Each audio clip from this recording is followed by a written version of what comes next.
네, 오늘은요, 수학 공식은 아는데 문제 적용이 어려운 이유. 물론, 공식을 문제에 적용하는데 어려운 이유가 여러 종류가 있어요. 다양한 이야기들이 제 다른 장에 써져 있는데, 그 중에 가장 단순한 이유 중에 하나를 먼저 얘기를 할게요. 여기 보면은 책에 있는 8장, 2장의 마지막 공식의 좌변과 우변을 바꾸어 외워라. 왜 바꾸어 외워야 되는지 그 이유를 알아보겠습니다.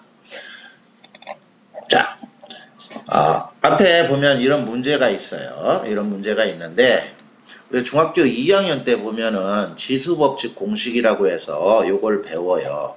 그래서 이렇게 n제곱, 이렇게 a의 n제곱 이렇게 해서 쓴다. 그래서 우리는 2분의 3에 만약에 이렇게 제곱 이렇게 되어 있으면 이거의 제곱이다 그러면은 2도 제곱하고 3도 제곱해야 되고 x도 여기도 제곱이 들어가서 4제곱이다. 이거는 많이 알아요. 그렇죠? 얘는 아는데 그러면 왜 요걸 알고 나서 그래도 예제도 풀면은 이걸 다 풀어요. 그런데 내려가다 보면은 예제 중에 뭐가 있습니까? 바로 요런 예제가 있어요. 중2 책에 있는 건데요. 요거는 또 못 풀어요. 그럼 왜 얘는 못 풀게 되느냐? 이건 공식하고 지금 공식에서 분배해서 들어간다는 게 아니잖아요. 그렇죠? 분배해서 들어간다는 게 아니란 말이에요. 그러면은 여기 보면은 좌우 내용을 바꾼 거꾸로 지수법칙. 자, 공식에 보면은 어느 책이든 이렇게 바꿔서 써준 책이 거의 없어요. 이렇게 들어가서 얘가 된다라는 내용이 있는데 이걸 거꾸로 써보면 지수 n과 n이 똑같으면 a와 b를 묶어서 a, b의 n제곱이라고 한다. 이거는 위에 있는 공식을 거꾸로 쓴 겁니다. 그래서 수학책에는 다양한 공식이 있는데 그 공식을 이런 방향으로 써져 있는 공식을 거꾸로도 써주지는 않아요. 그럼 거꾸로 써주지 않은 건 어떻게 해야 되느냐? 본인이 거꾸로 써서 자꾸 외워봐야 돼요. 그래서 그러면 위에 문제로 다시 돌아가서 보면은 얘는 바로 거꾸로 공식이 적용된 거예요.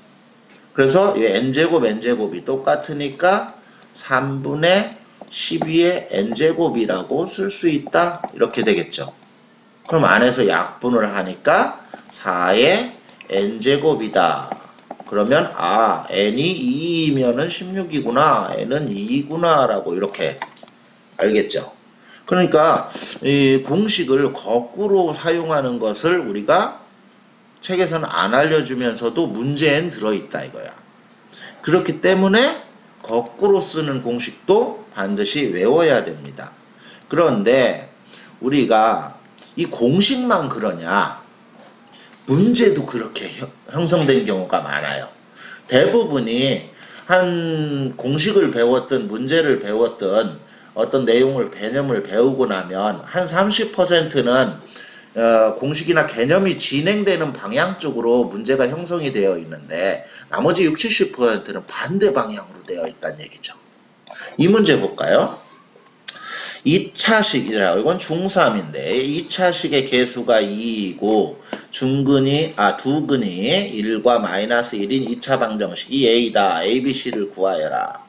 자, 그러면은 얘를 2차식의 개수가야 2래요. 그러면 a는 2겠네요. 그렇죠? a는 2. 그렇죠? 이렇게. 그 다음 1과 마이너스 1이 근이다. 근이라는 말은 x값이니까 이 식의 x에 2를 대입할 수 있겠죠. 그래서 여기엔 2라고 넣고 여기에 1을 대입해 버리면은 2 더하기 b 더하기 c는 0이다. 이렇게 쓸 거고 그 다음에 마이너스 2를 집어넣으면 2 빼기 b 플러스 c는 0이다 해서 이렇게 해서 연립방정식으로 bc를 구하면 될 거예요. 그렇죠? 가감법을 이용해서.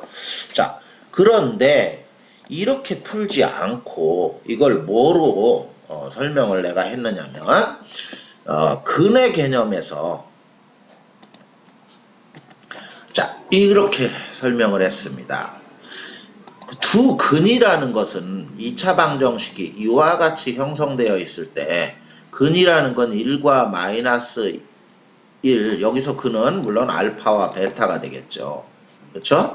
그럼 만약에 1과 마이너스 1이 근이면 이 2차 방정식의 형태는 이렇게 되겠죠. 그렇죠? 이렇게 돼요. 자, 그런데 2차식의 계수가 2라고 했으니까 요 앞에 2가 있어야만 전개했을 때 2x 제곱이 되겠죠. 요렇게 바로 식을 쓸 수 있다는 거죠. 그래서 요 식을 이렇게 전개해서 a, b, c를 계산할 수 있다는 얘기야.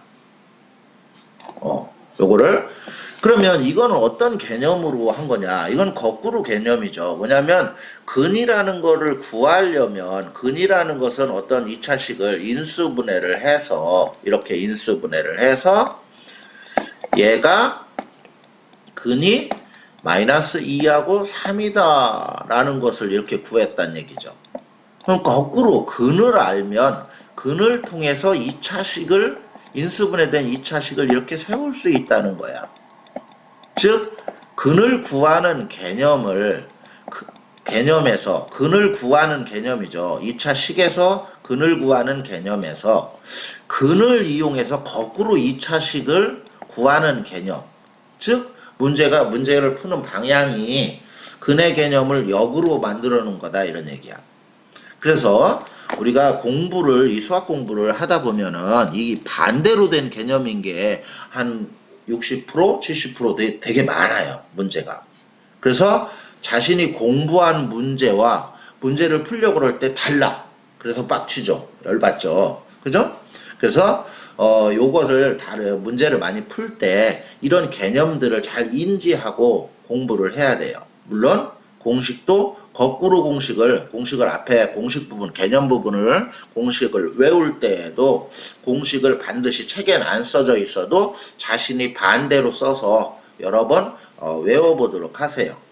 이 훈련이 잘 되면 훨씬 더 수학 문제를 이해하는데 아마 도움이 많이 될 거예요. 그렇죠? 자, 공식을 거꾸로 써서 외운다와 수학 문제의 어떤 다른 개념들 문제도 결론을 통해서 거꾸로 문제의 개념의 처음 출발을 알아낼 수 있는 이런 방식으로 꼭 알아야 된다. 이거 공부를 좀 할 때 이해하면서 하면 훨씬 수학 문제를 더 잘 풀 수 있을 겁니다. 자, 오늘은 여기까지 하겠습니다.